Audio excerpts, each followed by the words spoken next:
I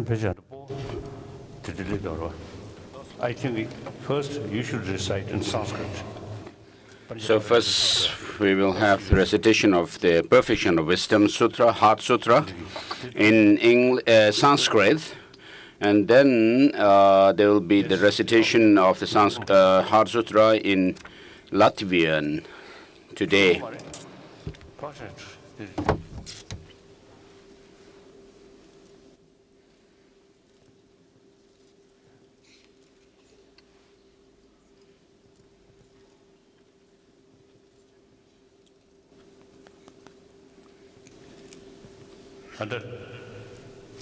어떻게 유고요다.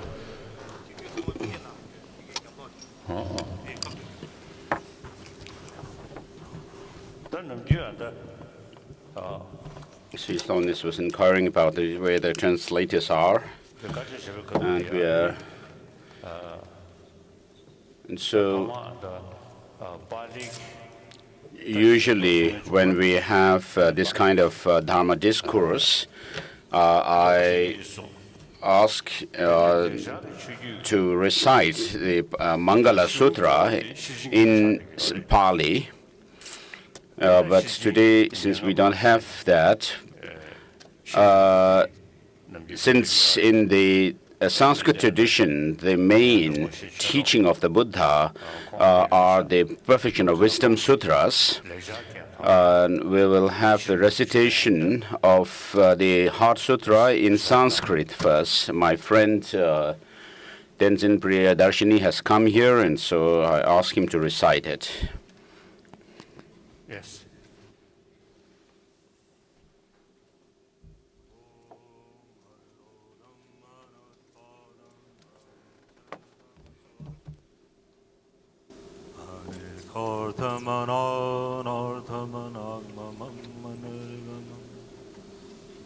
Yah pratit samutpadam prapancho pashmang shivam deshyama sambhastam vande vadatavarnam agya paramita hridaya sutram nama sarvyaya aravlukteshwara bodhisattva gambhirayang pragya paramitayang charyang charmano vaglokiti sma. The Blessed Mother, the Heart of the Perfection of Wisdom, in Sanskrit, Bhagavati Pranchaparamita Hridaya. Thus have I heard the Blessed One was staying in Rajagriha at Wiltshire Peak, along with a great community of monks and great community of bodhisattvas. And at that time, the Blessed One entered the meditative absorption and the varieties of phenomena called the appearance of the profound. At that time as well, the noble Avalokiteshvara, the Bodhisattva, the great being, clearly beheld the practice of the profound perfection of wisdom itself as, and so that even the five aggregates are empty of intrinsic existence. Thereupon, through the Buddha's inspiration, the Venerable Shariputra spoke to the noble Avalokiteshvara, the Bodhisattva, the great being, and said, how should any noble son or noble daughter who wishes to engage in the practice of the perfection of wisdom train? When this had been said, the holy Avalokiteshvara, the Bodhisattva, the great being, spoke to the Venerable Shariputra and said, Shariputra, any noble son or noble daughter who wishes to engage in the practice of the profound perfection of wisdom should clearly see this way. They should see perfectly that even the five aggregates are empty of intrinsic existence. Form is emptiness. Emptiness is form. Emptiness is no other than form, and form too is no other than emptiness. Likewise, feelings, perceptions, mental formations, and consciousness are all empty. Therefore, Shariputra, all phenomena of emptiness. They are without defining characteristics. They are not born. They do not cease. They are not defined. They are not undefiled. They are not deficient, and they are not complete. Therefore, Shariputra, in end, there is no form, no feeling, no perception, no mental formation, no consciousness, no eye, no ear, no nose, no tongue, no body, no mind. There is no form, no sound, no smell, no taste, no texture, and no mental formation. There is no eye element, and so on up to, no mind element, including up to no mental consciousness element. There is. Thank you. No. And then we will have the recitation of in Latvian language. Perhaps this is the first time we have recited it. No, this is the second time. There is no eye element and so on up to, no mind element, including up to no mental consciousness. Element of mental consciousness, there is no There's no ignorance. There's no extinction of ignorance, and so on, up to no aging and death, and no extinction of aging and death. Likewise, there's no suffering, no cessation,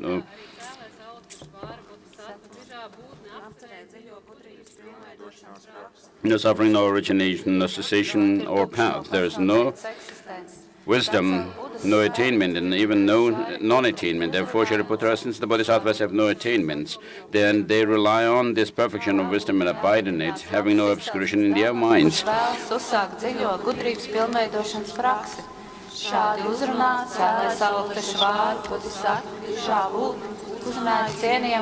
They rely on this perfection of wisdom and abide in it, having no obscuration in their minds. They have no fear, and by going utterly beyond error, they will reach the end of nirvana. All the Buddhas too, who abide in the 3 times, attain the full awakening of unexalted perfect enlightenment by relying on this profound perfection of wisdom. Therefore, one should know that the mantra of the perfection of wisdom, the mantra of great knowledge, the unexalted mantra, the mantra equal to the unequaled, the mantra that quells all suffering is true because it is not deceptive. The mantra of the perfection of wisdom is proclaimed that Yatha Gate Gate Parasangate Bodhi Swaha. Shariputra, the Bodhisattva, the great being, should train in the perfection of wisdom this way. Thereupon the Blessed One arose from that meditative absorption and commended the holy Avalokiteshvara, the Bodhisattva, the great being, saying, "This is excellent, excellent, excellent, noble, O noble child. It is just so. It should be just so. One must practice the profound perfection of wisdom just as you have it revealed. For then even the Tathagatas will rejoice, as Blessed One uttered these words, the Venerable Shariputra, the holy Avalokiteshvara, the Bodhisattva, the great being, along with the entire assembly, including the worlds of gods, humans, Asuras and Gandharvas, all rejoiced and hailed what the Blessed One had said." Nav augstākās gudrības, nav sasniegšanas un nav nesasniegšanas. Tādējādi Šāriputra, tā kā bodhisattvām nav sasniegšanas, bodhisattvas paļaujas un mīt gudrības pilnveidošanā ar neaptumšotu prātu un bez bailēm. Pilnīgi aizgājuši viņas kļūdīšanās, viņas sasniedz gala punktu nirvānu. Arī visi budas, kas mīt trijos laikos, sasnieguši pilnu nepārspējamo pilnīgo apgaismības atmodu, paļaujoties uz dziļo gudrības pilnveidošanu. Tādējādi gudrības pilnveidošanas mantra, augstākās zināšanas mantra, nepārspējamā mantra, nesalīdzināmajam līdzīgā mantra, visas ciešanas nomierinošā mantra ir patiesa, jo tā nav maldinoša. Gudrības pilnveidošanas mantra ir pasludināta. Tajā tā, gate, gate, pāra sam gate, bodhisoha. Šāriputra, bodhisattvām, dižajām būtnēm, šādi jāvingrinās dziļā gudrības pilnveidošanā. Tā brīdī svētais pārtrauc absorpciju un uzteic cēlu Avalokiteshvāru bodhisattvu dižo būtni teikdams: labi teikts, dēls ar labu izcelsmi. Tieši tā, kā tu norādīji, tieši tādā veidā ir jāveic dziļā gudrības pilnveidošanas praksi, tad arī visi Tathagātas priecāsies. Tad, kad svētītājs bija bildi šos vārdus, ieliksmojās cienījamais Šāriputra un cēlājs Avalokiteshvāra, bodhisattva, dižā būtne, un visi tur sanākušie, un arī pasaules dievi, cilvēki, pusdievi un gandharvas, un visi augstu slavēja šos svētītā vārdus. Thank you.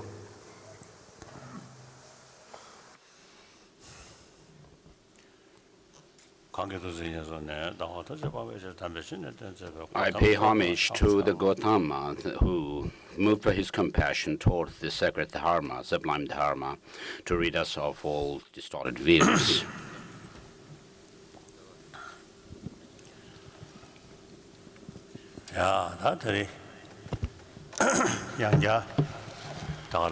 So, in Latvia, once again in Latvia,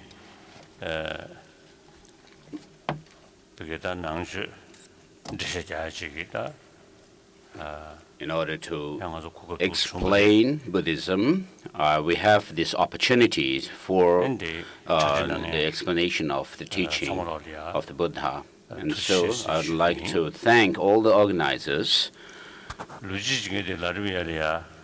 1 year in Latvia, I when I gave an introductory teaching on Buddhism, one Russian came to me and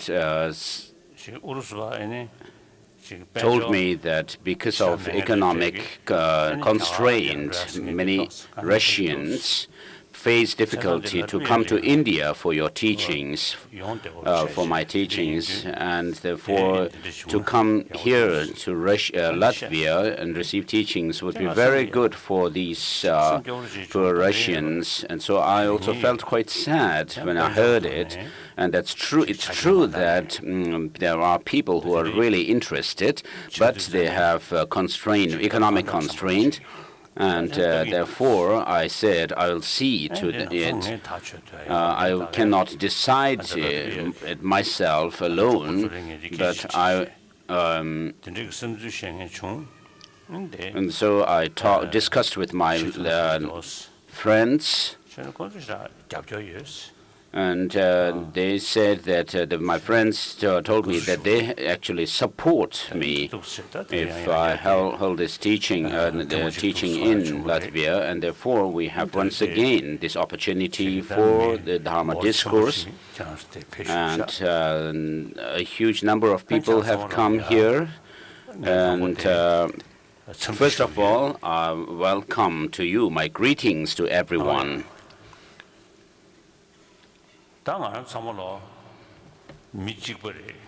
So all of us are same in being human beings.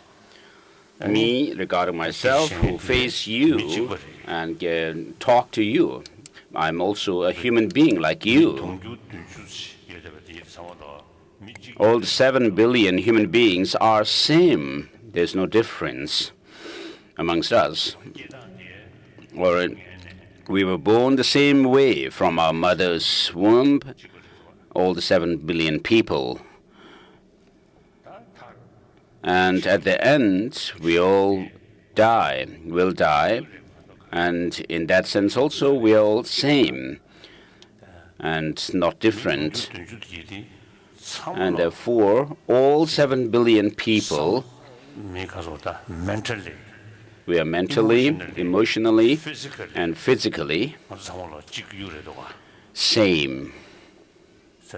We are all same. I consider this very important to recognize this oneness of humanity.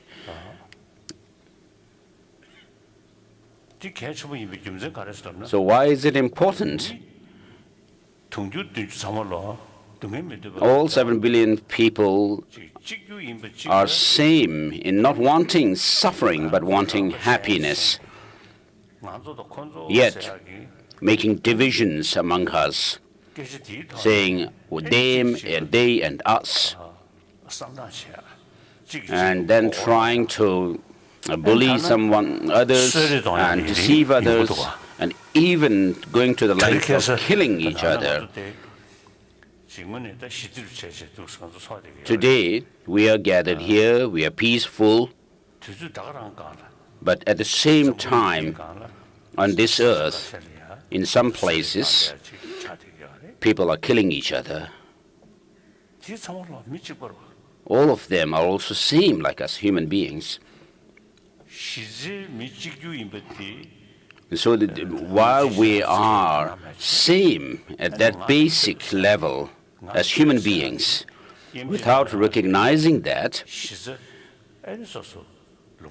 without acknowledging that, but then talking about the division amongst us, like nations or family, lineage, and then religion, and making this division between us and them, and then killing each other.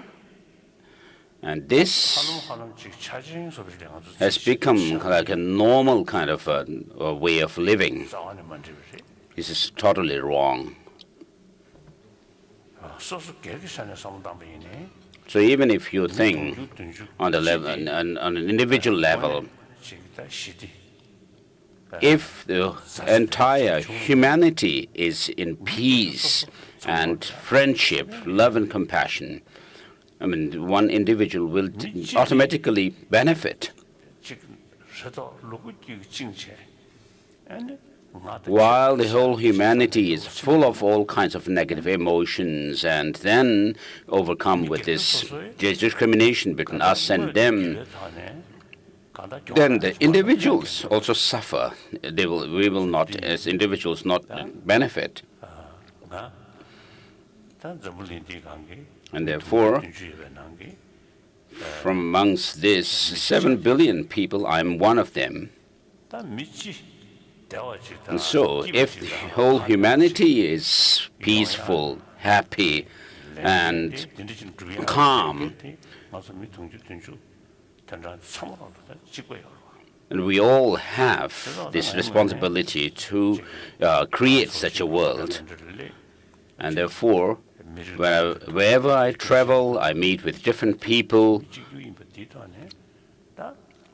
So I always emphasize this oneness of humanity and to have this sense of responsibility of the entire humanity.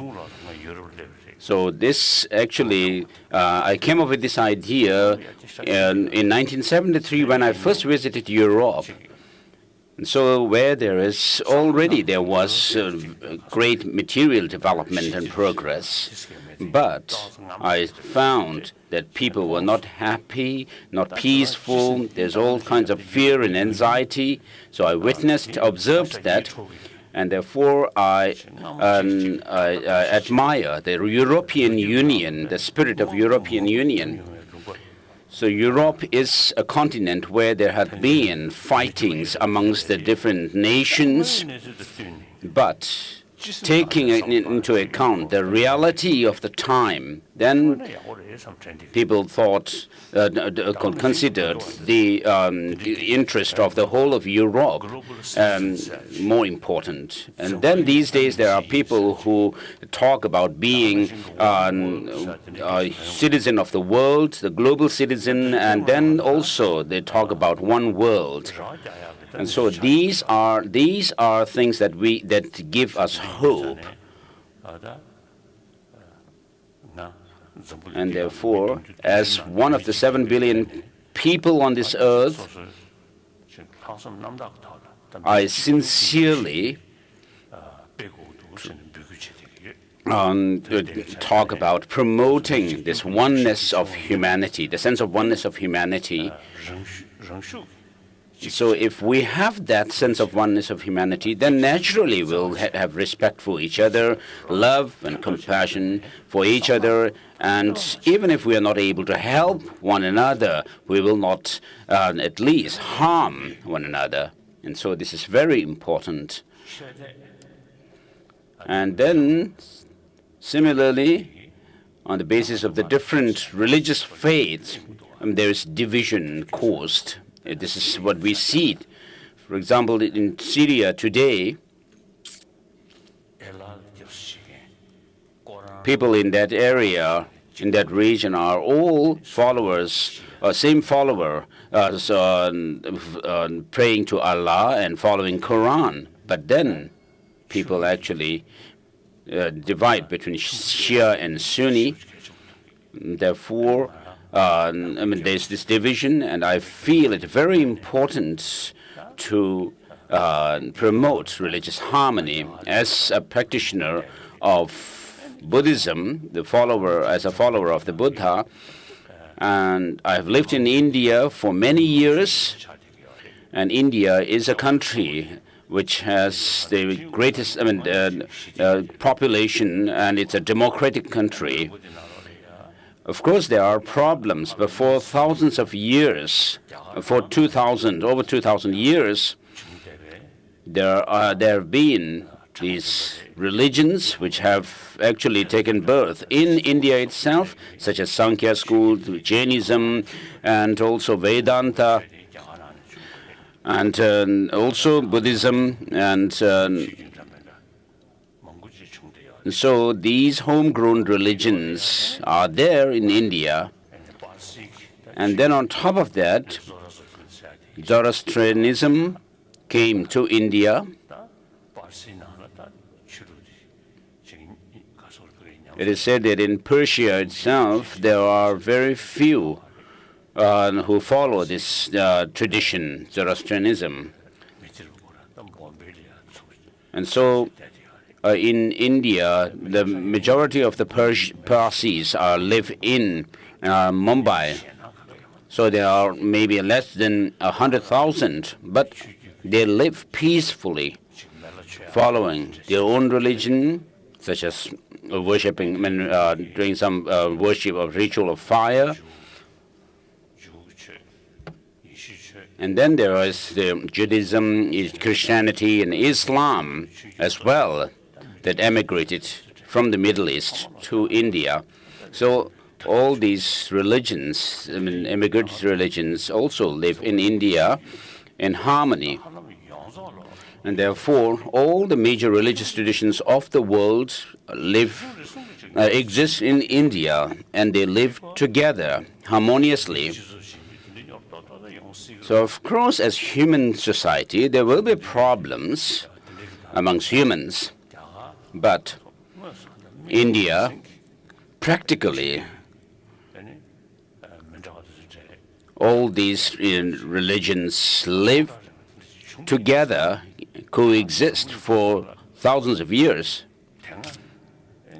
So if this is possible in India, then, of course, the different countries in the world, the different continents, there were not much communication and interaction amongst each other in the past. But today, when people actually divide themselves, saying us and them, on the basis of religion, if we could create a harmony amongst religions, so I think that if this is possible in India, it should be possible in the whole of the world as well.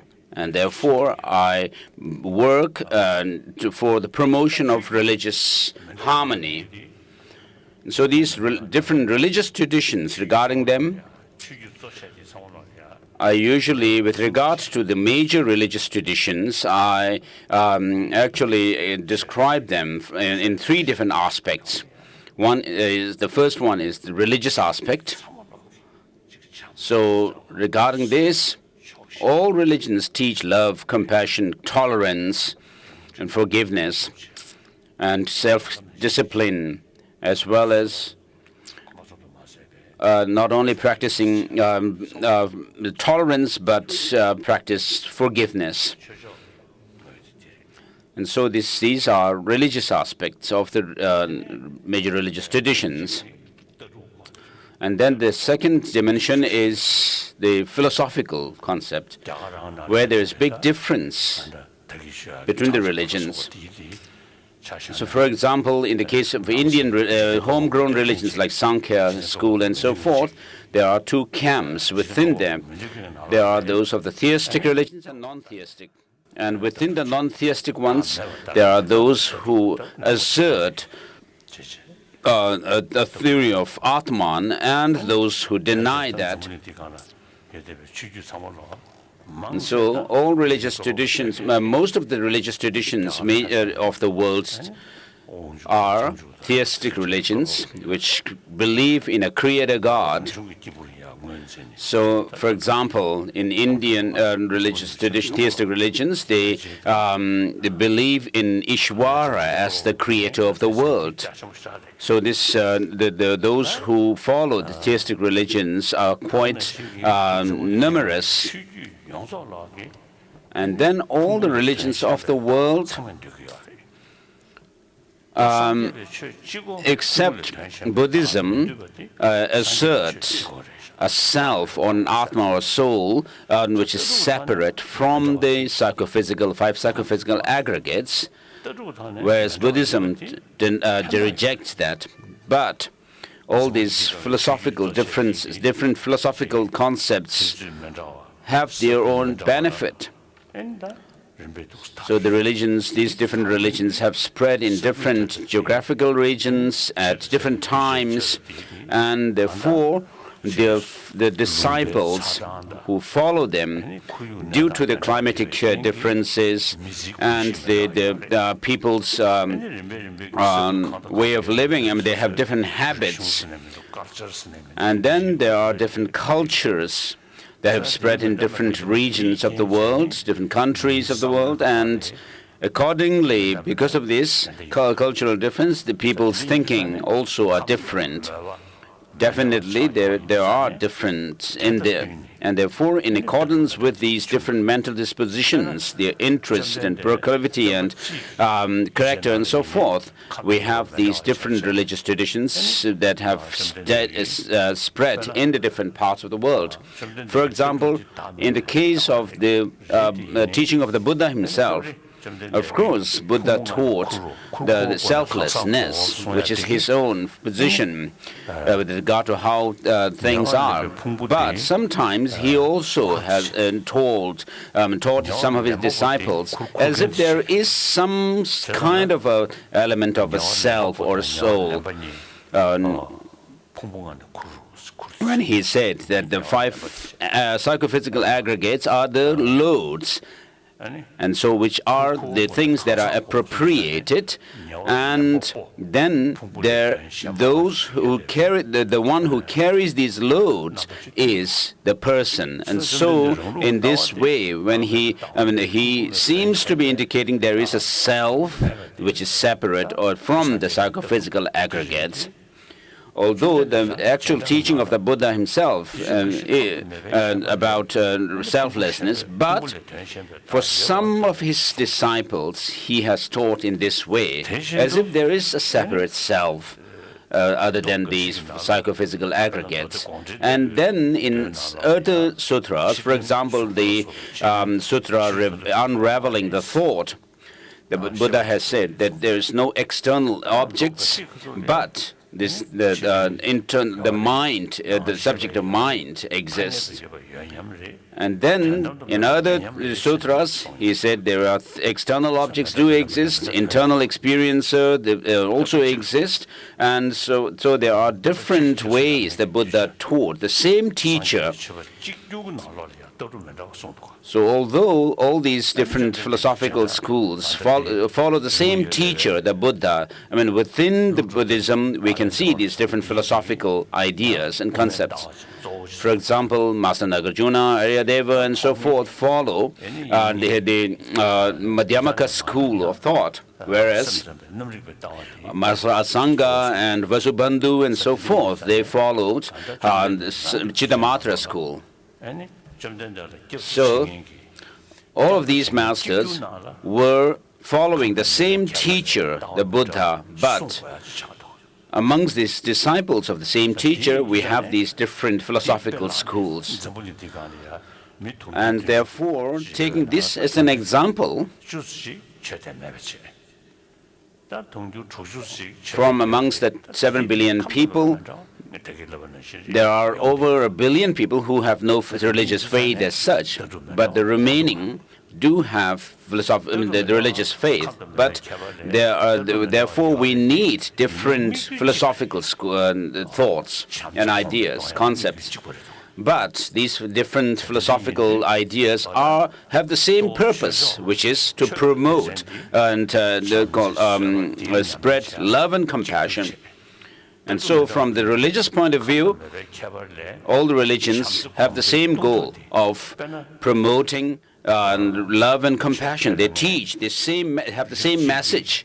But these different philosophical ideas that are taught have this goal of actually boosting this practice of love and compassion. So with regard to the theistic religions, for example, the followers feel that everything in the universe is created by the God. So, for example, people gathered here are creation of the God. But they say that this God, the Creator, the nature of this God is love, infinite love and compassion. And so, such an infinite love, God has created us, and therefore they feel that we are all same creature of the God. So the theistic religious traditions generally do not assert any past and future lives. This very life was created by God for them. And therefore, when you think along these lines that this very life was created by the God, then they could feel very close to God. And therefore, with that feeling, that our Father, the Creator, the God, when they have this kind of conviction, then they also feel the need to practice love. Very strong feeling could be there.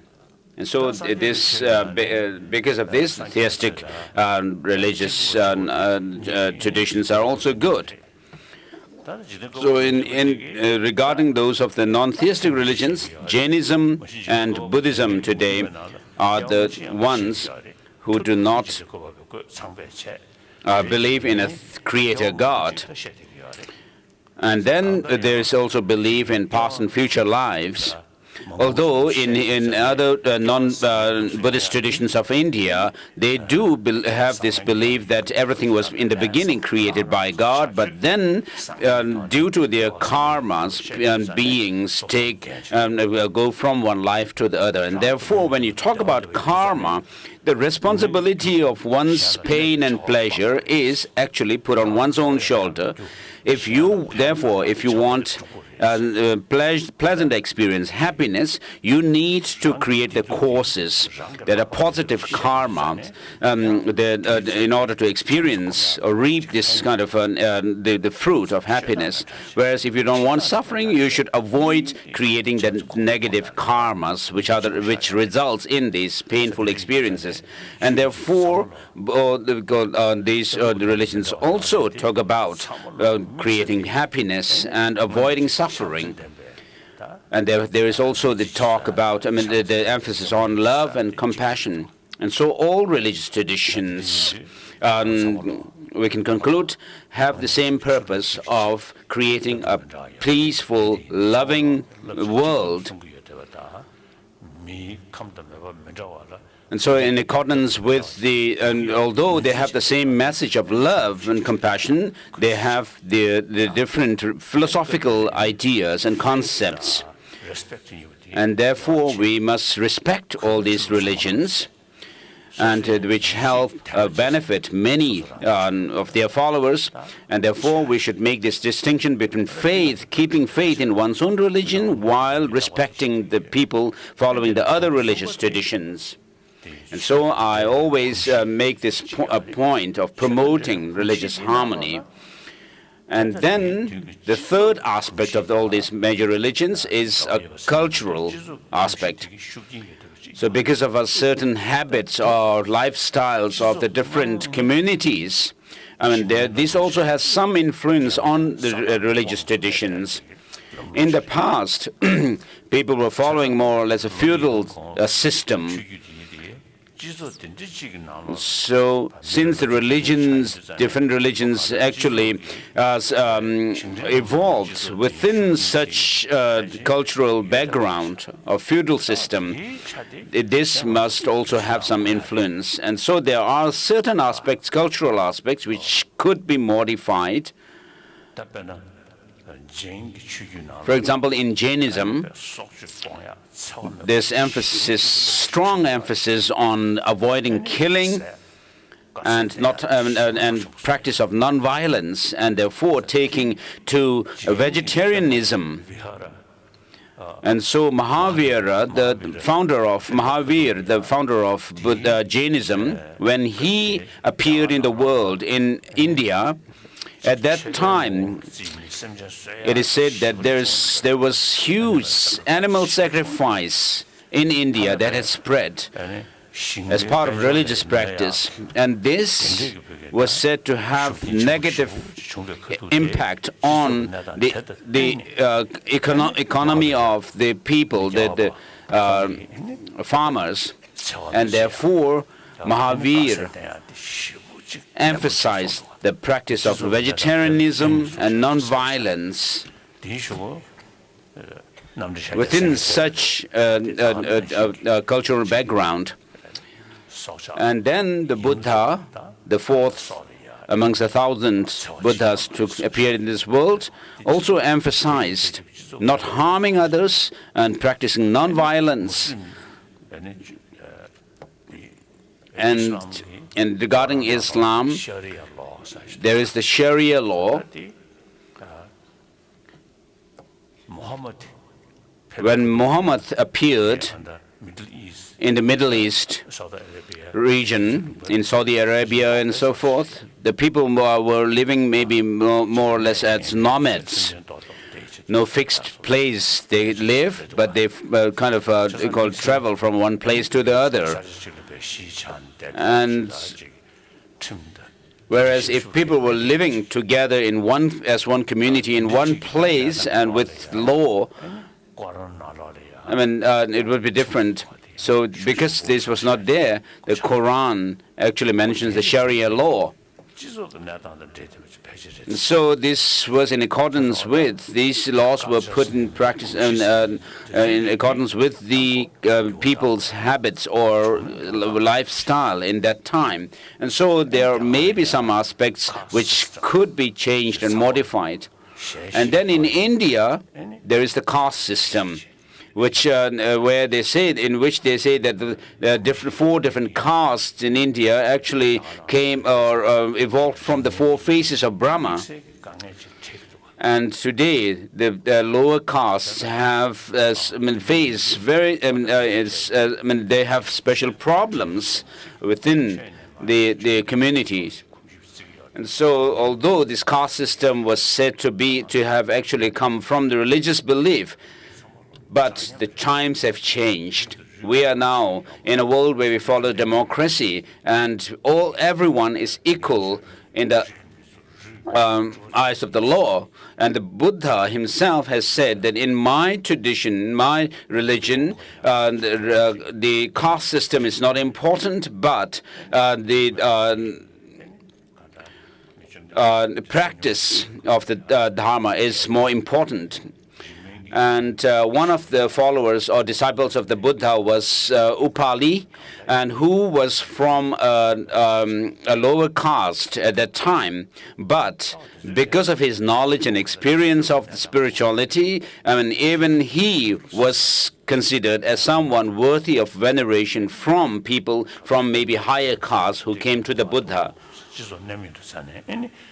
And then, because of this system of kings ruling the people, and in order to suppress people and oppress them, you can see there is some element of the societal kind of influence. Influence of the system that was followed in the communities and societies at that time. So I'm actually appealing to other spiritual brothers and sisters that this caste system is not good, that it should be changed. And in Ladakh also there are people who were considered of low caste. And therefore, quite some time ago, long time ago, I have been appealing that this must be abandoned. And so people who in Ladakh who are considered as from low caste, the people from the higher caste do not even take meals or drinks from their hands. Whereas there's no need to change the basic teaching of all the religious traditions, which is the practice of the message of love and compassion. We don't need to change there. And then the philosophical ideas and concepts also need not be changed, but the cultural aspect of these religions, in accordance with the reality today, we need to adapt and change and modify or change them. And so, in short, the theistic and non-theistic religious traditions, and those who assert self or non-self have the same goal, which is the promotion of love and compassion. And therefore, we need to respect all religious traditions, and they are needed in this world. So with this recognition, and just because we have philosophical differences, we must not create this distinction or make the discrimination between us and them. And therefore, we need to respect all religious traditions of the world. And together with this, the concept of, amongst the religious tradition, there is this concept of one truth and one religion, and another idea which is several truth and several religion. If you look at them, they seem to be contradictory, but in terms of an individual, one religion, one truth, one religion is relevant to keep one's own belief and faith and to intensify them and within oneself, to hold this idea of one religion and one truth is relevant. But when it comes to more than one person or society, we have people who, even in one family, who follow different religions, which is good. So in terms of the society, it's a reality where to follow several or multiple religion, to believe in multiple religion and multiple truth. So in India, for thousands of years, this has existed. And so this is what we need. This understanding of multiple truth, multiple religion, or several truth and several religion is something relevant, practical in today's world. Whereas people who lived rather in isolation from others, sometimes because of their short-sightedness or narrow-mindedness, they only may say there is only one truth and one religion. So religious tradition, religious harmony is very important from amongst the people gathered here today. My brothers and sisters in religion, please do whatever you can to the best of your ability to reflect on this point of religious harmony. If you consider me as your Dharma friend in spirituality, so all the religious traditions which have different philosophical ideas, we must respect all of them because of the emphasis on the same, the oneness, message, the same message, which is love and compassion. And then, if you could actually work for religious harmony, then you would be my friends. And here, I'm here to explain the teaching of the Buddha. So with regard to the teaching of the Buddha,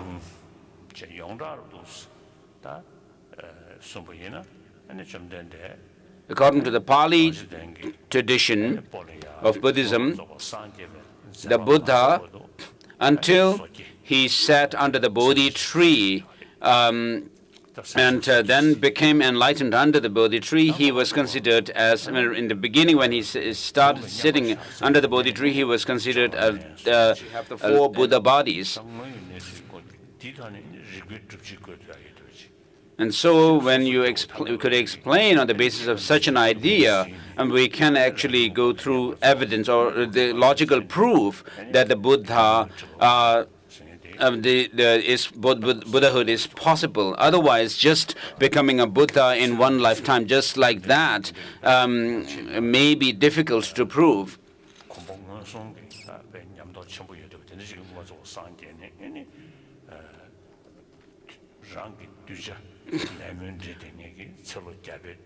So from the point of view of Buddha, and it is said that in the Mahayana Uttara Tantra, the Buddhas manifest in the form bodies, the physical dimension of the Buddhahood, from within this meditation absorption of in emptiness.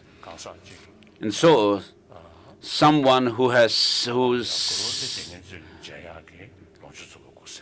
and therefore, within the physical dimension of a Buddha, arising from that the wisdom body, we have the Sambhogakaya, which is accessible to beings who are called Arya beings, and then the Nirmanakaya, the emanation body, which is accessible to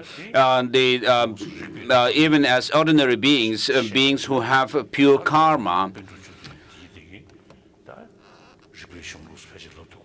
And so we have these classic texts which are taught through reason and logic, and written by the 17 Nalanda masters. And so, when within the teaching of the Buddha, there is the Pali tradition, which has its own explanation and called description of the Buddha, and the Sanskrit tradition, which says that the Buddha, Shakyamuni Buddha, the historical Buddha, was an supreme emanation body who was born, who enacted as the Buddha deed of being born as in a royal family, and then renouncing by seeing the different events in his life. He renounced his royal life and went to the Naranjana river. Of course, before that, he sat in meditation and practiced austerity for 6 years. After it, which shows that it's not enough just to leave home, to become homeless and renunciant, but we need to practice. And therefore, the Buddha sat before 6 years of practice of austerity, and practiced, cultivated the single-pointed concentration, and then went to the under the Bodhi tree near the Naranjana river, and he enacted the deed of enlightenment of a Buddha. So after becoming enlightened, the Buddha, of course, has given these teachings on how to wear the monastic robes. And regarding the teaching of the Buddha, he taught that this nectar-like teaching, and then the first 5 human disciples who lived with the Buddha in meditation, and they found him to be somebody special. And then, as time was ripe, the Buddha gave the first sermon in the first turning of the wheel of Dharma, which is the sermon on the Four Noble Truths, which is very important because it is like the framework for the teaching of the Buddha.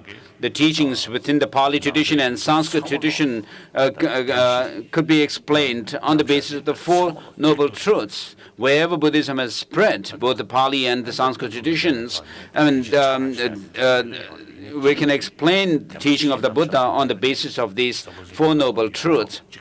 So there may be some differences within the Sanskrit and Pali traditions, but all of them teach the Four Noble Truths, and the 16 characteristics, 4 of each of the Four Noble Truths.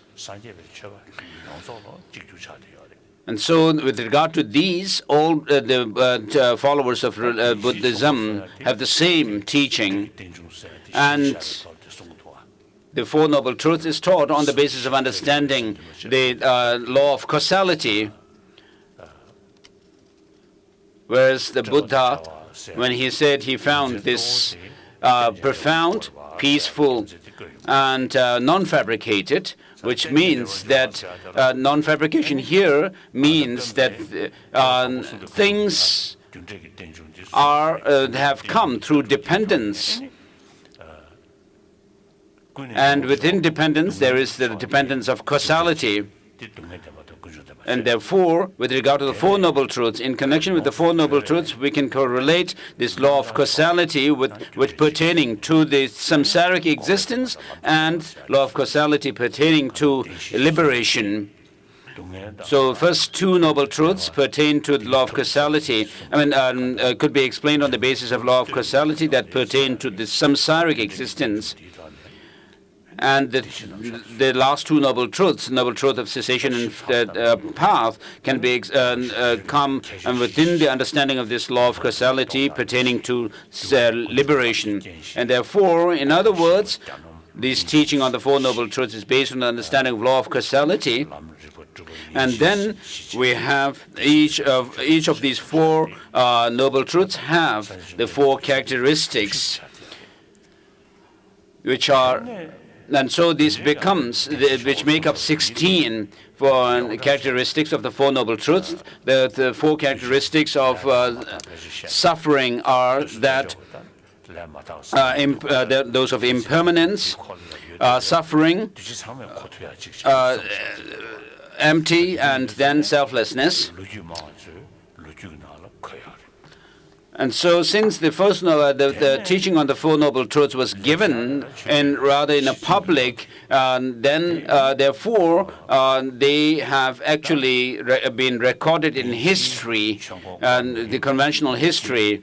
Whereas, with regard to the teaching of the perfection of wisdom discourses, they were given to beings who have rather advanced further. For example, we can use the analogy of the classes in our school system. They have reached a higher level of class, having gone through the lower classes. And therefore, for those who have advanced further and who had also become receptive to the teaching of the perfection of wisdom, and the Buddha gave this teaching. And then amongst his audience, there were also not only human beings, but the bodhisattvas, deities, such as Maitreya, Avalokiteshvara, Manjushri, and so forth. And so we have usually the mention of 8 bodhisattvas who are considered as the close disciples, bodhisattva disciples of the Buddha. For example, we can, in the Heart Sutra that we said, we can find this dialogue between Shariputra and Avalokiteshvara. And so the disciples who received the Vajraparamita teachings were the ones who have pure karma, and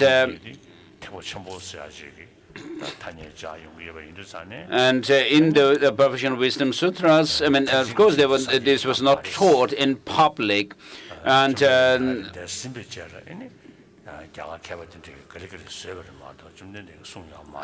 therefore, since it didn't become recorded in history, therefore there are people who, there were people in India in those ancient times who said that the Mahayana is not teaching of the Buddha. Of course, the term Mahayana comes in these Perfection of Wisdom teachings, and that they were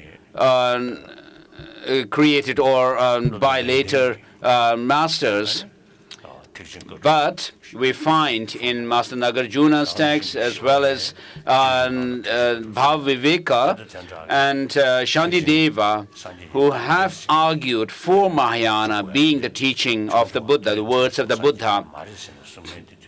So because there were people who actually argued that Mahayana was not taught by the Buddha, there were these arguments against them.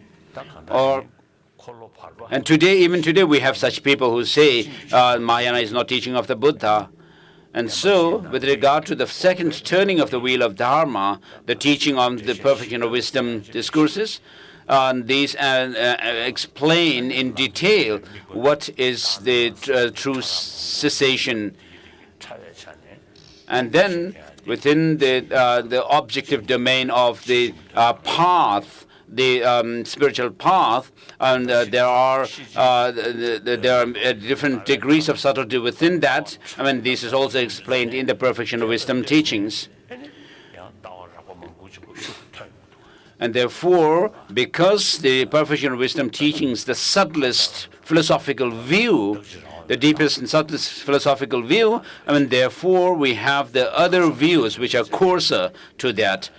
For example, the coarser philosophical view of self, for example, with regards to permanence, I mean, which include this view of a permanent, single and autonomous self, and then substantially existent, self-sufficiently existing self, and then there is also the selflessness of persons, and then that there is no, and then also there is the explanation in this philosophical view that external things do not exist, which is very similar to what quantum physicists explain.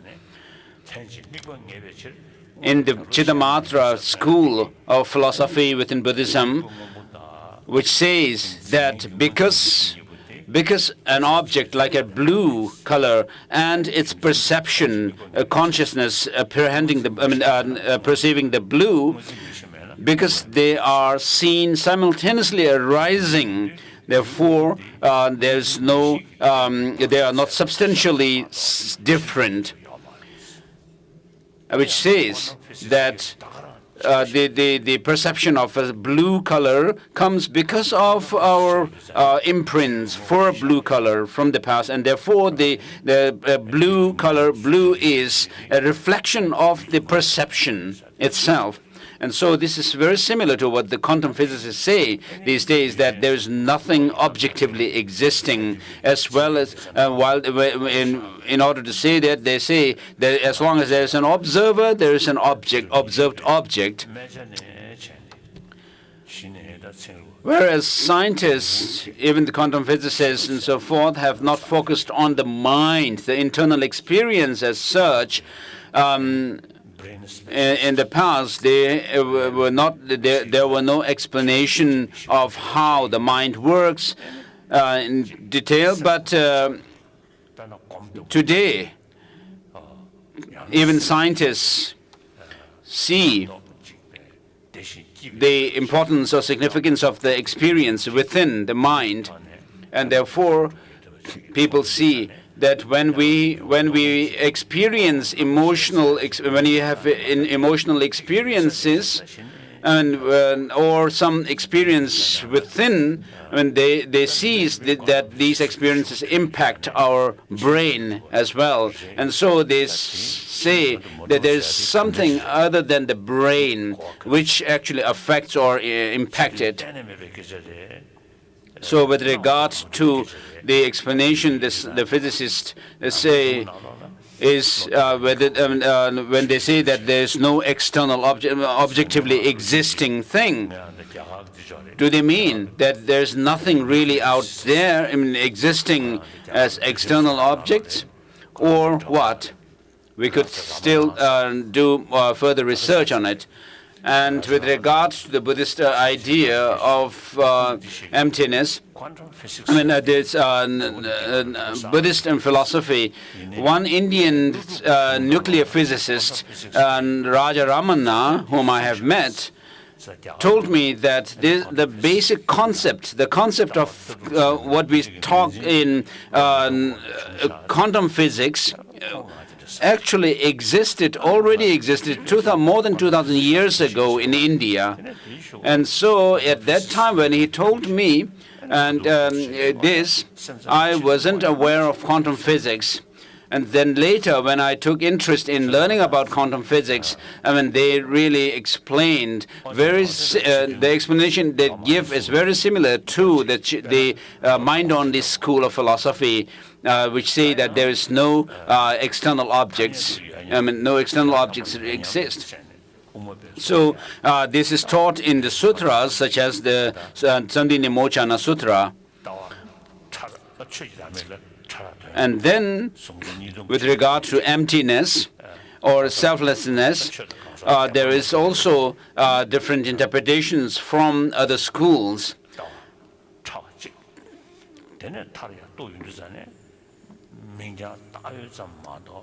So within the explanation of the selflessness of phenomena, for example, there are different interpretations from the different philosophical schools.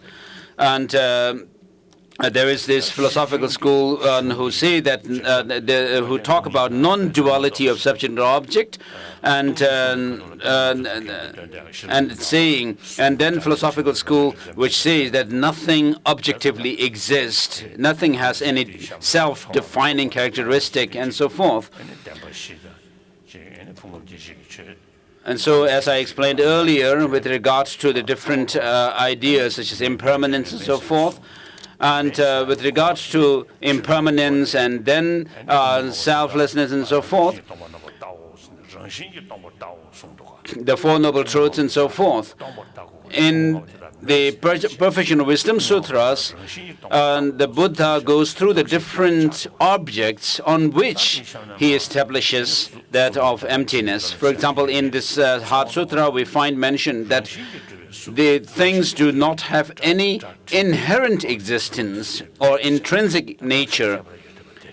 And so this qualification is used, which doesn't mean that things as such do not exist, because then that would be going against our own experience.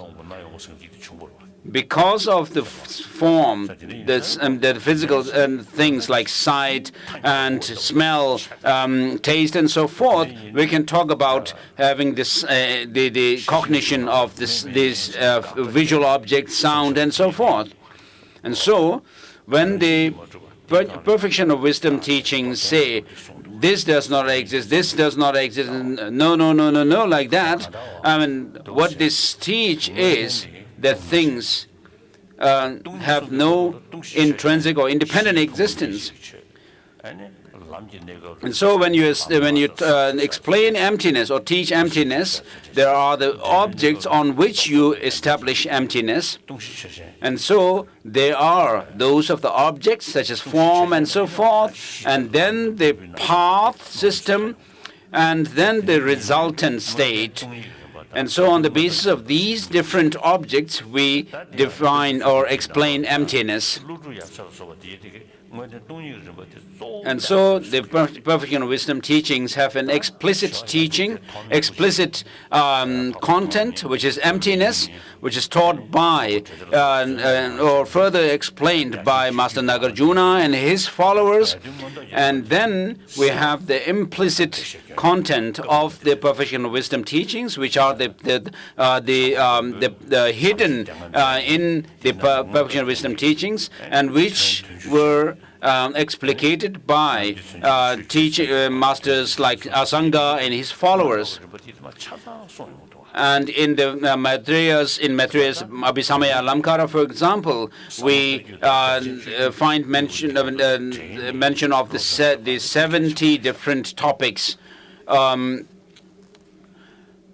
which are the implicit content of the Panchaparamita teachings. So we need to understand both of these, the explicit content and the implicit content of Perfection of Wisdom. So in the Mula Madhyamaka Karika by Master Nagarjuna, for example, he says, not from self, not from another, neither from causelessly, and not from both, and neither. So they use logical reasoning to prove the reality of things on the basis level, the path, and the resultant level. And then, because of the importance of logic and reasoning, we have in the Nalanda tradition masters like Dignaga and the Dharmakirti writing texts on epistemology, logic, and reason separately. So in order to establish or demonstrate the reality of the ground or the basis, path, and the result, not just resorting to scriptural authority. And so the source for this emphasizing on logic and reasoning is in one sutra where the Buddha says, "O monks and scholars, just as gold is tested by burning, cutting, and polishing, or likewise, you should test my teaching and accept it, not because you have devotion or faith in me." And so the Buddha says, my followers, you monks and scholars, must not believe in my teaching because of the reason that you are my disciples or followers. But, he says, you must actually analyze and investigate, examine the teaching. And when you see the significance of these teachings after your investigation, and you should actually not just investigate like that, but test it if it is helpful and beneficial to you in your practice. And if you find it to be, if you're able to verify its significance through your own experience, through your practice, then you should accept the teaching. So, of course, I respect all religious traditions, but there's no founder of any religion who has said like something like this, that his followers must actually check his teaching, not just take them out of faith. And therefore, masters like Nagarjuna and so forth also put the teaching of the Buddha under this scrutiny, and then they said that such and such teachings, there are such and such teachings which cannot be taken literally, and therefore we cannot accept them literally. Whereas when certain teachings they found to be verified through reason, that they have the support of reason, they took them to be literal. And therefore, they rejected certain teachings to be literal while accepting others to be literal. And therefore, it is, so this is not something that you find in the Pali tradition, but through your test and your experience, if you can actually verify the teaching, the truth of the teaching of the Buddha, they should be accepted, not otherwise. And therefore, in the teachings of the Buddha, in the writings of Master Nalanda, so forth, like Vasubandhu's Abhidhammakosha talks about the cosmos with the Mount Meru and so forth.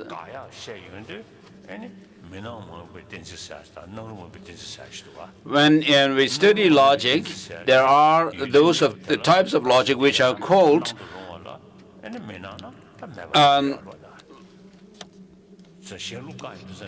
there are reasons that are used to actually refute others' positions, saying that, if this were the case, since this is something that actually could be accessible to our perception, but they do not, we are not able to perceive them, therefore they cannot be accepted. While we use this kind of reasoning against other philosophical schools, other schools of the thought, and how can we actually go against reason ourselves? Because the Mount Meru is said to be something whose shadow falls on us, therefore, which means that we experience the shadow of Mount Meru, but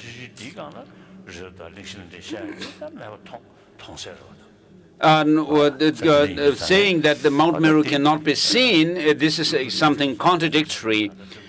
If Mount Meru did exist in this world, we must be able to see it with our eyes, or this must be perceptible to us. And so we cannot go against experience, empirical experience. Of course, if Mount Meru were somewhere else that we cannot see, it may be a different case. And so this is like doing the scientific research, where the scientists do not, they do not just decide that something just because they have observed it. There must not be only one person who has observed it, but it must be verified by others as well. And since, if according to the scientists, even scientists, when they are able to verify something, when something is verified by many tests followed. Done by many people, and then they see it to be verifiable in this way, they accept it. And therefore, our way of doing this kind of investigation into the nature of things, reality and so forth, is similar to scientists.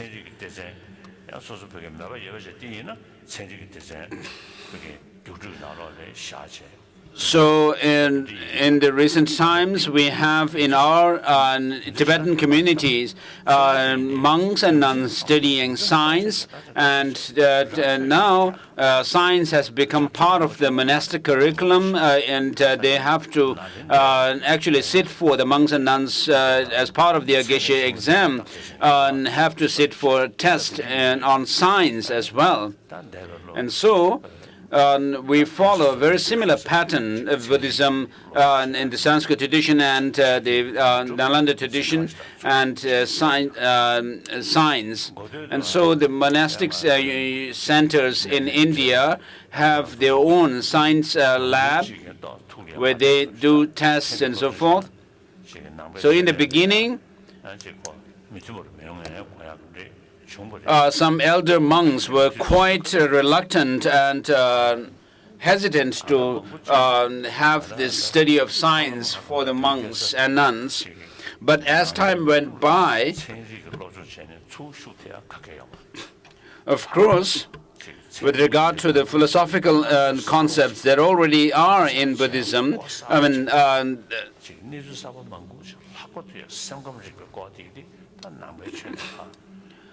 there's nothing kind of new that we can learn from science as such, but we can actually contribute to science from our science of mind, the emotions.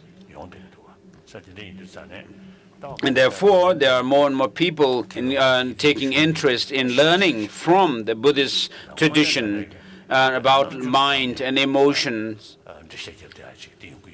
because we can explain them on the basis of, by using our intelligence and reason and logic. So the teaching that we are going to go through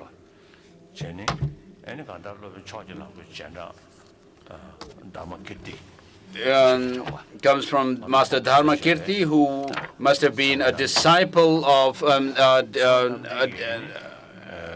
another disciple, himself a disciple of the Naga. And with regards to the 4 chapters of the Pramanavarttika, of course, we cannot go through the whole of the book. I do not understand fully, but we'll briefly go through the 2nd chapter. Why I say this is because in the beginning of 1980s, one Russian, or in the 19th century, for example, in the beginning of the 20th century, I've heard that the Pramanavarttika was translated by a Russian scholar. When that translation? In the 1918 or 1919. Around 1918. I think Holiness is talking about Cherbatsky. So just after First World War. So just after the First World War. 지금 그게 응원말을 So since I heard this, I felt admiration for this person, because there were nobody really taking interest in such subjects. 가서 천문남주의 와닿으니 But he took interest and translated it. So this is like his name? Cherbatsky.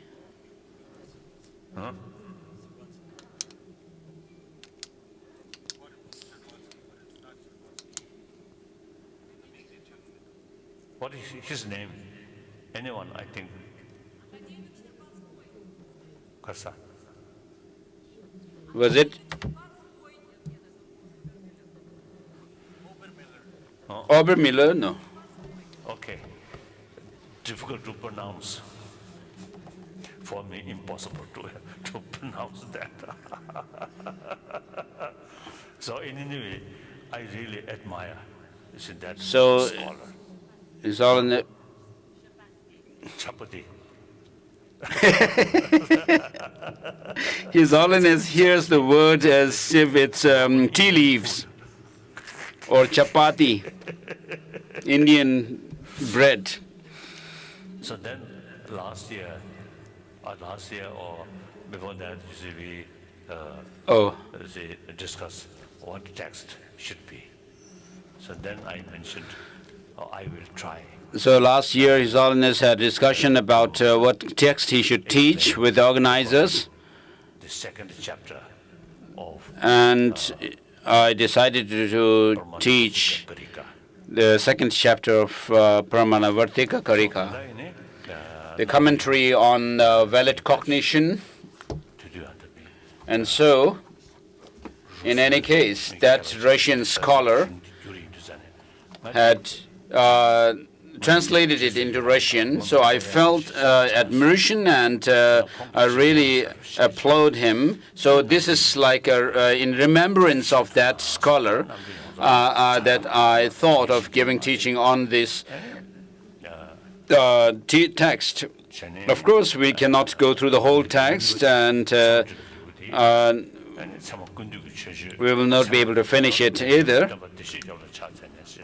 So the second chapter is a commentary on the verse of salutation in Dignaga's Compendium of the Valid Cognition. So in explanation of this verse, Master Dharmakirti, goes through the explanation proving the Buddha to be an authority or a reliable person, a pramana.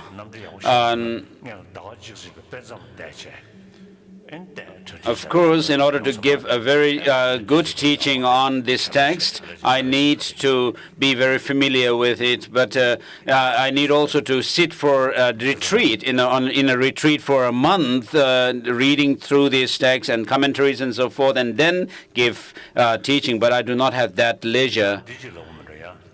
Maybe I should say this also.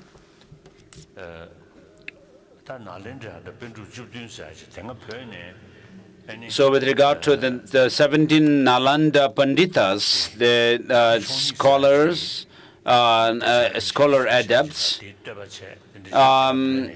traditionally in Tibet we used to have a praise of the what are known as the 6 ornaments and 2 supreme masters of Nalanda. But because in Tibetan tradition, we study the writings of these 17 Nalanda masters, like Buddha Palita and Chandrakirti, and Chandrakshita, as well as Vimukti Sena, Haribhadra, So we do study texts written by these masters, and therefore I had felt that there's need for writing a prayer or to these masters. And then, these masters became, and therefore I wrote the praise of the 17 Nalanda masters, and we follow these teachings of these masters. So in one of the Tibetan masters has actually, with regard to the teaching of the Buddha, that there are certain teachings which touch the general structure of the teaching of the Buddha, emphasizing the general structure, and then there are those teachings which are emphasizing specifically tailored teachings. So these writings of these 17 Nalanda masters pertain to the former types of teaching, whereas in the case of the latter type of teaching, we have the Buddha arising in the form of the mandala deities and then giving those tantric esoteric teachings. And when these tantric teachings were given, the Buddha gave them in accordance with the physiological structure and the character, the interests, and so the predispositions of the disciple themselves. The structure of the bindus, channels, and drops, and the mortal energy of those disciples to whom these tantric teachings were given. Therefore, tantric teachings are those teachings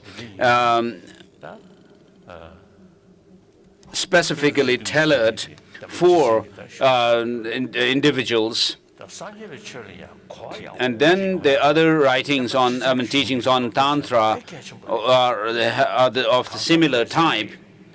And therefore, in order to really be able to understand and follow the practices such as the yoga with signs and yoga without signs and so forth, which are very specifically tailored for individuals, cannot be taken, cannot be generalized.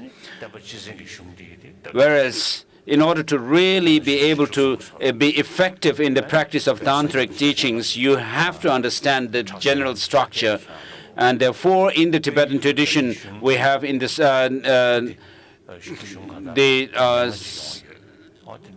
the 13 classics, and also in the Pale tradition, they also have the 18 different classic texts. So there were, of course, many institutions of learning in Tibet which study all these classic texts, which touch on the general structure. But there were thousands of other monasteries which have just ritual practices, and so people were not really learning the general structure of the teaching of the Buddha, but doing some kind of a ritual and then deity yoga practice. And there were nobody really explaining to them these different practices, and people themselves didn't take interest.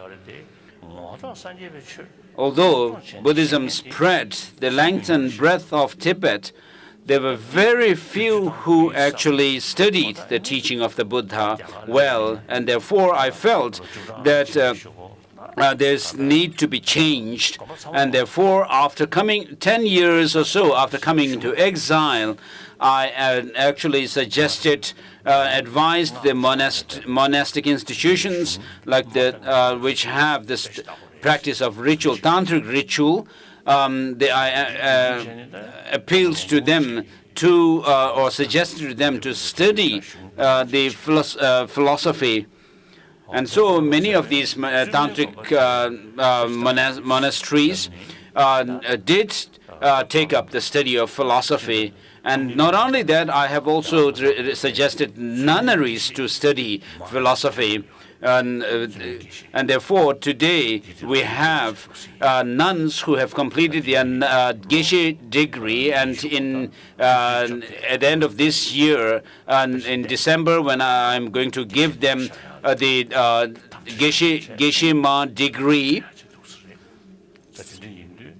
to them so these nuns have studied for over 20 years Buddhist philosophy. So we should not just say that we are Buddhists because our parents were Buddhists. I mean, this should not be our attitude. We need to really understand what the teaching of the Buddha is and then do the practice and not just take something for granted, saying that this is our traditional religion. Of course, in the West, in Europe and America and so forth, they have their own, you have your own traditional religions, which are Judaism, Christianity, and Islam. And so it is very important for you to be sincere, whichever religion you follow.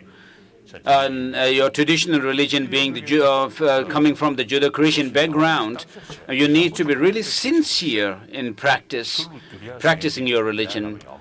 Buddhism comes from Asia, so converting to another religion, for example, Buddhism in your case in the West, I mean, it may not be good sometimes because people could have psychological, emotional disturbances.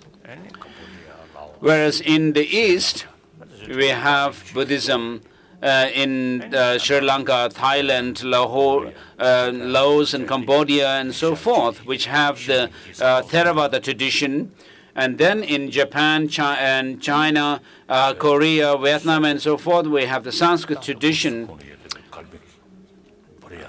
And we in the case of Tibet and Mongolia, our traditional, and Tibet and also Buryat and so forth, you have that your traditional religion is Buddhism, and also this includes Buryat and Tuva and Kalmykia. So there have been many great scholars from these regions, Mongolia and the republics within the Russian Federation. So some of the texts that I study were written by the masters from these regions. And so this Buddhism is your own traditional religion. In the European continent, there are people, even scientists and scholars, who take interest in the teaching of the Buddha. So, of course, if people study the teaching of the Buddha and then they find it to be beneficial for them, I mean, it's good. And even if you convert to Buddhism, you should still be able to keep your respect to the other religious traditions, your own traditional religions. You must not criticize them. It's not good. It's going to be good. It's not going to be good to criticize, but you must respect them because these other religions also help many people. And because if you are able to feel convinced that Buddhism is the religion that is meant for you, of course you can follow it.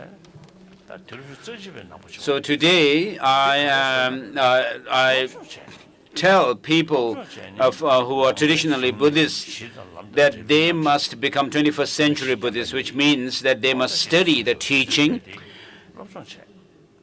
on the Four Noble Truths, on the basis of which, understanding which, then you should also learn about the path which comprise the method and wisdom. So wisdom, which is related to that of emptiness, selflessness, and the method, which is related to the practice of love, compassion, bodhicitta. And so these are very, very helpful and beneficial to us. And so with regard to this is also similar. Many of my friends also have the same experience. So when you train your minds in love and compassion, and through the understanding of equality and exchanging self and others, it will help to reduce the intensity of your self-centered, extreme self-centeredness. And because of this, as a result of it, you can have a peace of mind and have more friends, gain more friends. But this method principle must be conjoined with the wisdom principle. And so, of course, within the wisdom, there could be wisdom of understanding impermanence and so forth. But the main wisdom that we are talking about is this wisdom of selflessness. Because what happens so far with us, has happened with us so far, is that we have relied on self-cherishing, extreme self-cherishing attitude, and also grasping at an independent existence, which have kind of worked hand in hand with themselves. And therefore, we need to understand the selflessness, which helps in reducing the exaggerated way of looking at things, fantasizing about things, or inappropriate thinking, and which in turn helps to reduce our hate, love and hate kind of emotions. And so, with regard to this, I met an American psychiatrist named Aaron Beck, and he was in his 80s. And 2 years ago, I purposely made a visit to him, and he is someone who has worked to help people with psychiatric problems. Of course, he is not live alone being Buddhist. He is not even a religious person. So he was someone who was helping people with psychiatric problems. So from his decades of experience, he told me that when we become angry at something or somebody, the object looks utterly negative. But 90% of that negativeness in the is our own mental projection. This is what he said. So this is similar to what Master Nagarjuna has said. So something pleasant, attractive, or unattractive also is our projection through distorted view.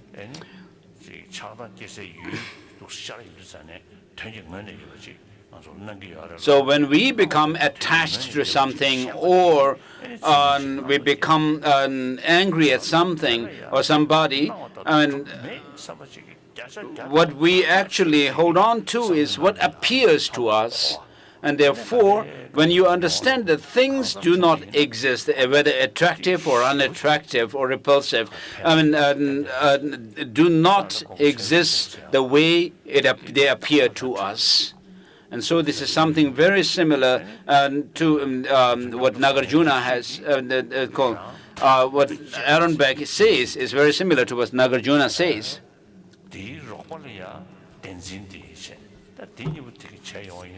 So when we have some negative emotions, they arise because of our self-cherishing attitude, and this is in turn, which is in turn helped or backed by this clinging to some independent existence in things. So if we could actually reduce this, understand that things do not exist the way they appear to us, it helps to reduce our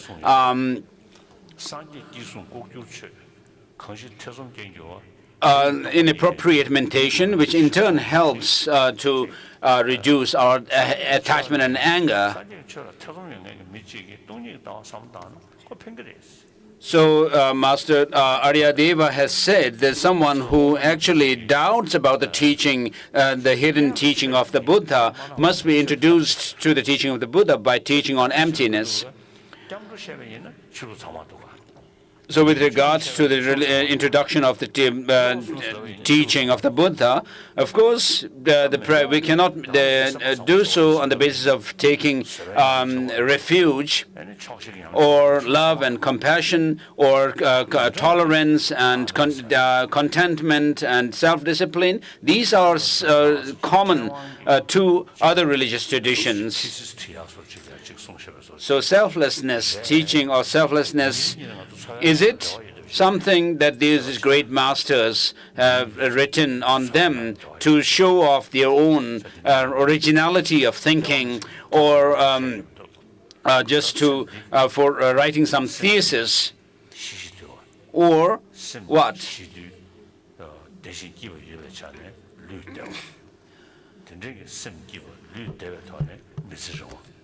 So if we have calm state of mind, it helps us with our health, and that in turn helps us for our longevity.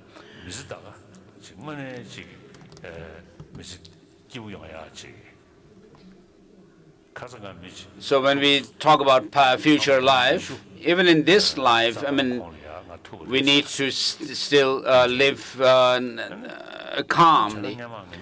Just yesterday, I met someone who told me that he had met me 20 plus years ago. And I asked him, do you see change in my face? And he said, no, your face looks same. So many friends like that tell me like that they, and then therefore they ask me, what is your secret? And so I kind of first respond by saying, oh, I will not tell this because this is my secret. But actually I tell them that I sleep every night. I sleep 8 to 9 hours and get up early morning. And I actually analyze the teaching of the Buddha, mainly bodhicitta, reflecting on bodhicitta and emptiness. And so because of this, I am able to maintain a calm state of mind throughout the day. Even if I become a little bit emotional by hearing all kinds of news and tragic news, which could provoke disturbance of mind. I mean, they do not provoke such thing in me. So I tell people that I sleep a lot and I reflect and do, I mean, in a critical way, reflect on the teachings and these principles. And so this really, in reality, is helpful to one's physical health as well. So if you also wish to have good health and long life, without talking about nirvana and omniscience and so forth, in order to live peacefully and calmly, you need to study the teaching of the Buddha and meditate on these principles. Of course, for Buddhists, you think about using this practice and teaching for the nirvana and omniscience. If you are able to actually turn the tragedy into something positive, then you have the benefit. Just as we take care of our health, in terms of hygiene, we need also the practice of hygiene of our mind. I mean, have the knowledge. And so in order to understand that, we need to learn about the workings of the mind. And therefore, after understanding the workings of mind and the emotions, we need to understand what can actually counter those factors which otherwise cause us problems and disturbance in our mind. So we need to find the counter factors to those things and experiences which cause disturbance of mind.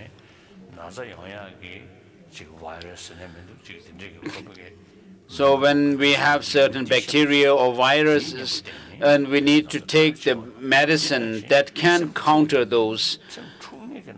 And therefore, we also, similarly, we need to know those emotions which disturb our mind and our health. For example, regarding health, with regard to anger, if you just pray, may this anger go away, it will not go away.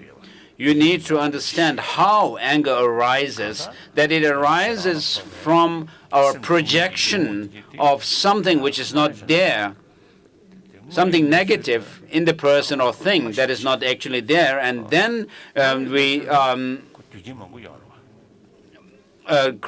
become angry. So when you become angry, it's not just because of one single factor, but there are many different factors working to give rise to that anger. But when you actually become angry, you don't see that reality, that fact that the anger arises through. You are provoked anger by many different factors coming together. So if you are able to see from a wider perspective, you will see that it doesn't come from just a single cause. So these negative emotions usually don't see things from a wider perspective, just see them from one angle. And therefore, we should learn about the workings of our mind. And so in Tibet, of course, people became interested in Buddhism in the 7th century through our marital relations with the Chinese emperors. But in the 8th century, Nalanda monastic institution was quite well known, and therefore in the 8th century, Master Chandarakshita, the great abbot,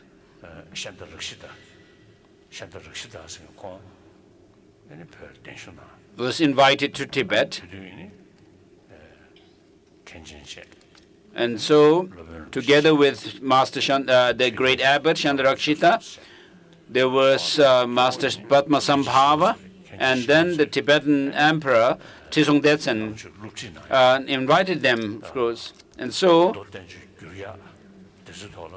Master Chandarakshita took the responsibility in teaching, explaining the teaching of the Buddha, and also helping with the translations, and then also monastic ordination.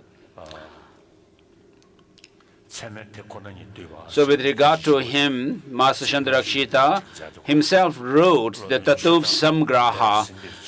Chandarakshita wrote Tatuv Samgraha. And so, amongst the great texts on epistemology and logic, that is in Tibetan translation, one of them is Master Chandarakshita's Tatuv Samgraha, Compendium of Reality. And so he was a great logician and also a follower of the Madhyamaka, the middle ways philosophy. And amongst the Madhyamaka philosophical sub-schools, he was the follower of Savatantrika Madhyamaka school, and particularly the Yogacara Savatantrika Madhyamaka. And so his writings, another writing is Madhyamaka Alankara, the ornament of the middle way. And so these are great texts written by him. So he was a great, someone who really took great interest in logic. So with his help, the study of the teaching of the Buddha started in Tibet. So the study, regarding the study of logic and reasoning, it is not there in China, Japan, Korea, and Vietnam, as it is so prevalent in Tibetan tradition.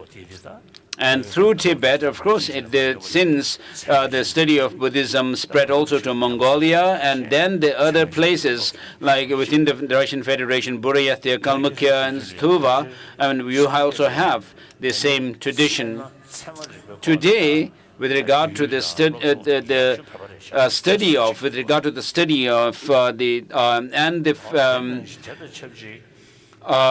epistemology, text on logic and reason, it is only in the Tibetan tradition. And with regard to the explaining Buddhist philosophy, the best language today is Tibetan.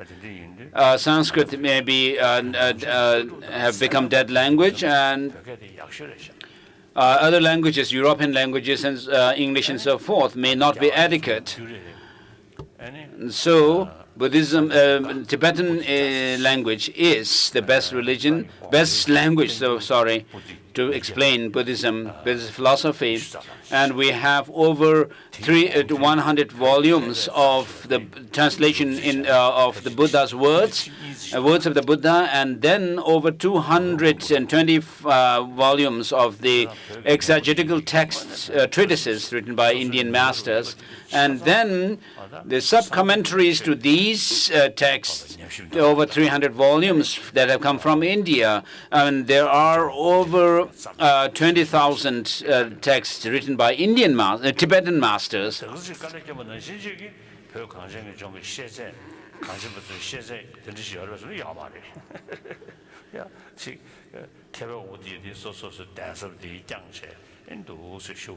So, of course, Tibetan masters really worked hard to explain these treatises and the words of the Buddha, but compared to their hard work, and writing all these texts, within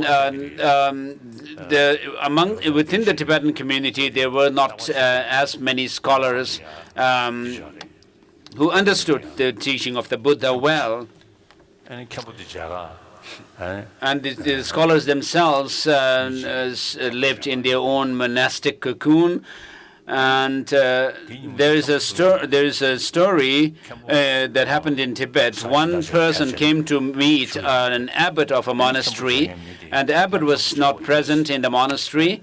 And the visitor said he wanted to see them. He has to see the abbot of the monastery. And an attendant of the abbot told him that today the abbot is not here, but he went to actually scare the elderly people in the town.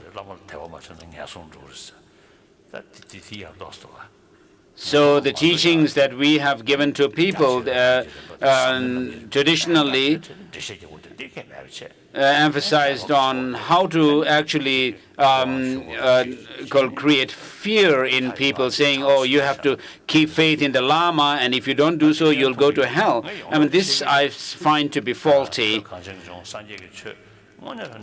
So we have a very excellent teaching of the Buddha in the land of snows, but we have lacked in effort from the amongst the general public, lacked effort to really make them understand, aware of the teaching well. And therefore, I usually say that when it comes to the general public in the Tibetan community, we have followed the teaching according to what is known as the system of the dull-witted people, people with dull faculty, intellect. So I've been telling in my teachings in India that if we follow the system followed by people with sharp faculty, then which means that if we follow the teaching of the Buddha based on reason and logic, the teaching of the Buddha will live for several centuries at least. Whereas if we follow based on blind faith, then I don't know how long the teaching of the Buddha will survive. So, with regard to this preservation of the teaching, we need the public, the common people, to really understand the teaching of the Buddha well through logic and reason. So, otherwise, how can we talk about preserving the teaching of the Buddha well?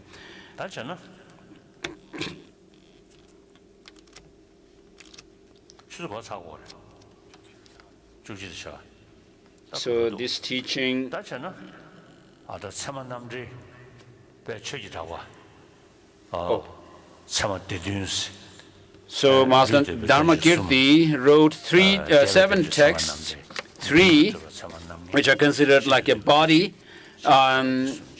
which are those of the Pramanavarttika, and then the middle length Pramana Vinishaya, and then the short text which is the Nayaya Bindu, and then there are the 4 texts which are derivatives of these main body-like texts.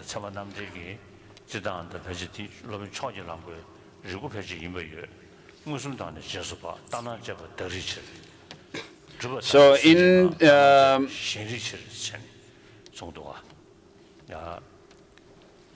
the Door of Logic by Master Dignaga, he goes through these 8 types of logic. He goes to the 8 topics, which are called the manifest, the direct cognition, and then inference, and then those of the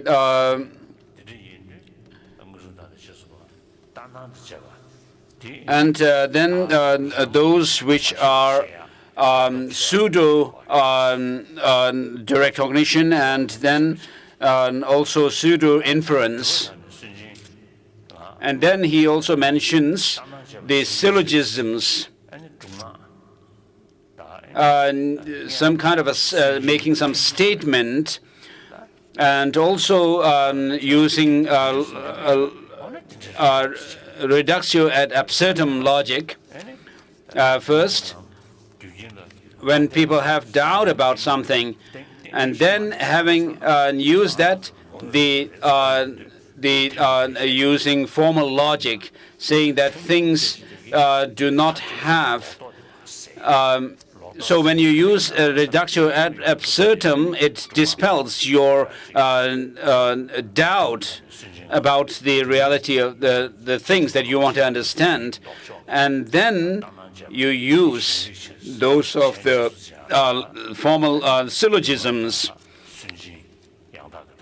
so which are called Dumgak and Sunjin, and those of the formal logics and the syllogisms.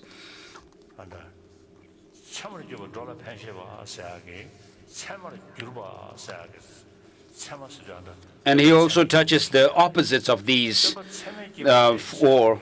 And in the Brahmana Samuchaya, Master Dignaga says, the one who has become a reliable guide to the one who has transformed into the reliable guide. And therefore,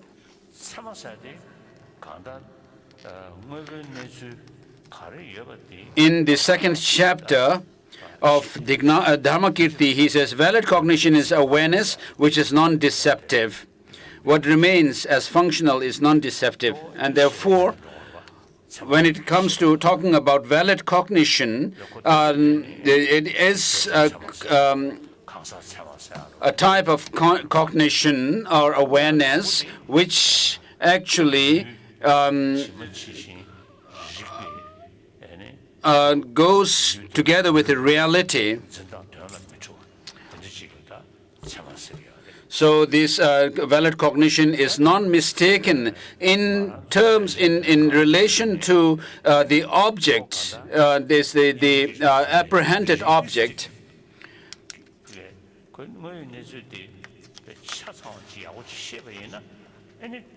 So if you are realistic, and your efforts to attain or to achieve some goal will also be realistic. So without being able to be realistic in your understanding, or you can't approach the things realistically. So you need to understand the reality of how things are. And then, with regard to the effect, there is the effect which comes directly from the valid cognition, and those that come via some other factor.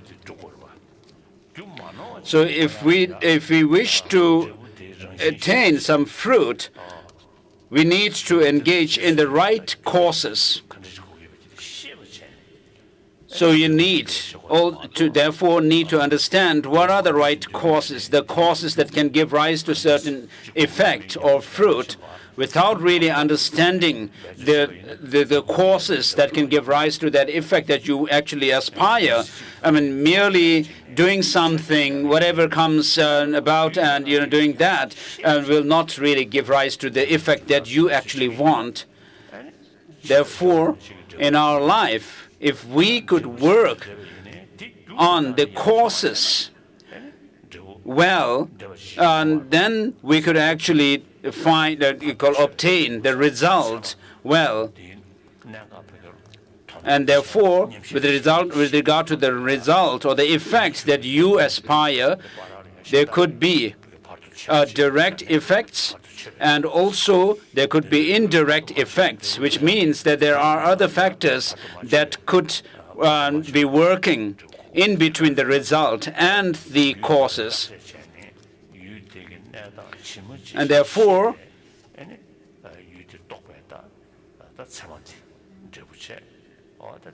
in order to have the effect well, then you need to actually work on the causes so that you don't face those obstacles in between. So we regard education very important in today's world. Why? Because we want happiness, joy and happiness. And this comes through education and knowledge. And so this also comes down to the point of talking about the valid cognition, valid knowledge, and its effect. So a valid cognition is an awareness which actually perceives the object correctly, precisely. So before going further, we need to have our fill. So we need to know what we need to do now to have our fill, so that we could actually enjoy the effect later. So here also we can talk about valid cognition and its result. So we'll resume at 1 o'clock. We have 1.5 hours for meal, lunch. Thank you. Lai pabarotos. Paldies.